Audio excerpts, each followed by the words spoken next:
Bonjour, salut. Donc, c'est ce que je disais avant, que la reine Victoria et ses ancêtres, et ses ancêtres, en fait, ils étaient des francs-maçons, c'était des esclavagistes, ils vivaient sur le dos des Noirs, et c'était l'esclavagisme qui les aidait à remporter, à procurer de l'argent, ouais. Donc c'est ça. Maintenant, au moment où il y a des révoltes à Saint-Domingue, et les Noirs et les Blancs se sont réunis et ils ont pris une décision que non, ce n'est plus du tout possible, donc utile d'amener, de racheter les Noirs, venir ici et égorger les Blancs. Donc, ils ont proposé une autre solution, donc de venir s'installer en Afrique et installer des protectorats pour pouvoir coloniser les Noirs et procurer des biens.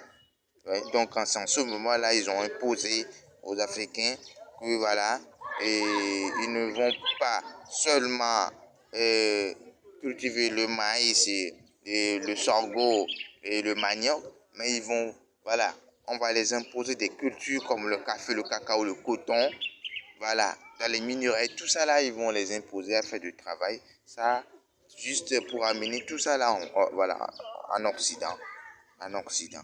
Donc, c'est le problème. Vous comprenez ce que j'avais dit ça dans le second vidéo. Selon les enquêtes que nous avions fait, ça, la reine Victoria, ses ancêtres étaient à l'origine de l'esclavagisme. Ce sont eux qui ont des gros compagnies en ce moment-là. C'est eux qui sont à l'origine, voilà, de la traite des Noirs. Voilà. Principe, contrairement à ce que nous pensions avant. On avait mis trop des yeux sur les Français. Ils sont dedans. Mais ça a commencé par là. En Angleterre d'abord. Voilà. Donc nous allons dire que voilà, ils ont dit que vous n'allez plus produire seulement ce que vous allez manger, mais vous allez produire du café, cacao, coton, du tabac, et toute la production doit être destinée vers les céréales. Voilà, destinée vers les céréales. Avant, ils les amenaient là-bas à produire des choses et voilà. Et maintenant, ils vont les faire travailler ici, faisait des travaux forcés et puis les amener tout ça là en Europe. Donc c'est destiné vers l'extérieur, le commerce est tourné vers l'extérieur, tout est vers l'extérieur.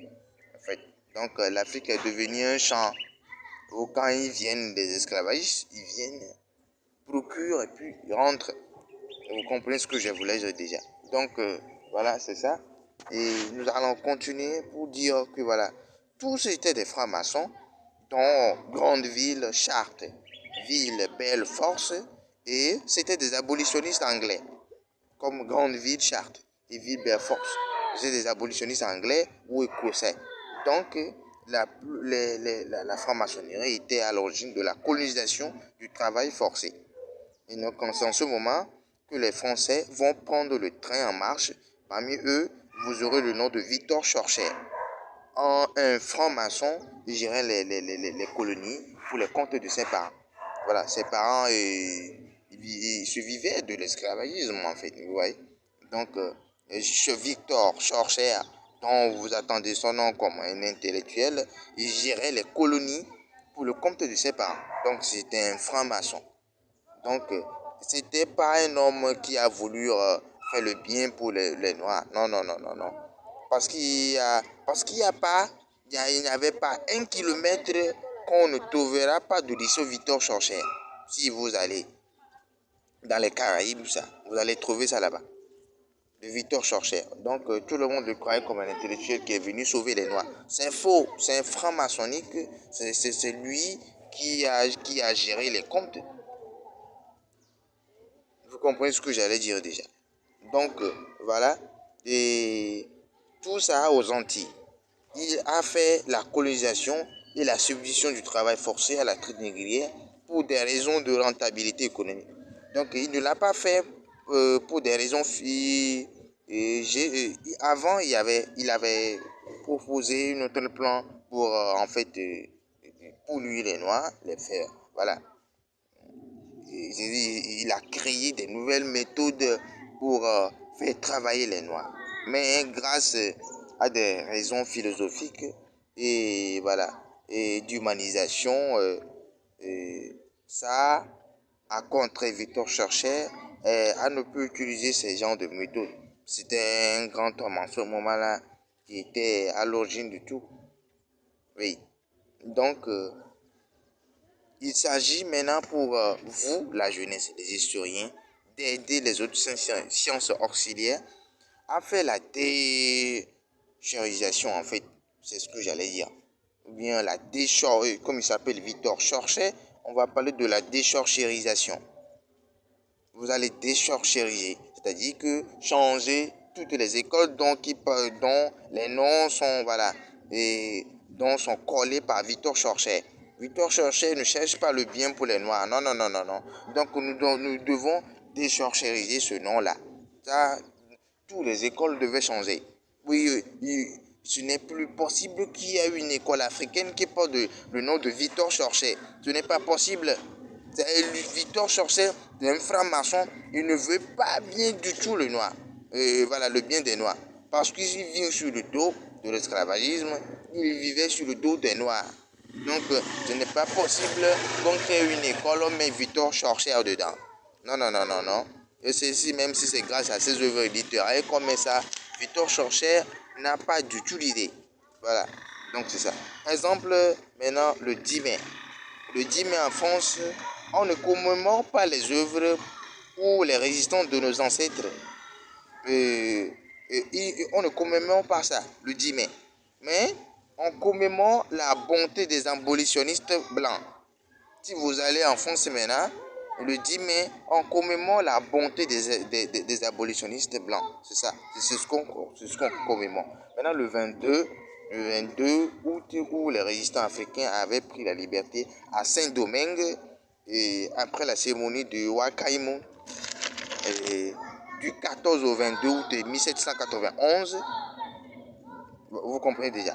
Donc les francs-maçons ont bénéficié de la tête négrière, et cette idée est autant plus prégnante que Voltaire, un franc-maçon, la fameuse philosophe qui était actionnaire de la Société des Indes occidentales. Montesquieu était un franc-maçon et ils ont tenu tous les mêmes propos, que le noir a une apparence humaine, mais Dieu ne peut pas avoir fait un cœur, ne peut pas avoir fait un cœur, un bon cœur dans un corps de noir. Vous voyez? Que Dieu ne peut pas, le noir a une apparence vraiment humaine, mais Dieu ne peut pas créer un bon cœur dans un corps noir. Vous voyez? Donc tout cela montre qu'ils ne veulent pas le bien des noirs. Donc si vous mettez ces putains noirs-là sur les murs, voilà, pour créer des écoles en Afrique, je ne pense pas que c'est du tout une bonne idée. Donc c'est ce que j'aimerais dire. Il faut que tout étudiant, même des sciences auxiliaires, sache ça bien, que vous devez décharchériser et mettre ces putains là sur les murs des écoles. Je ne pense pas que c'est une bonne chose. Je veux voir l'école, l'institut de Dr Tibé. Je veux voir une institut de monsieur, comment l'appelle-t-on, j'ai oublié, monsieur Paye.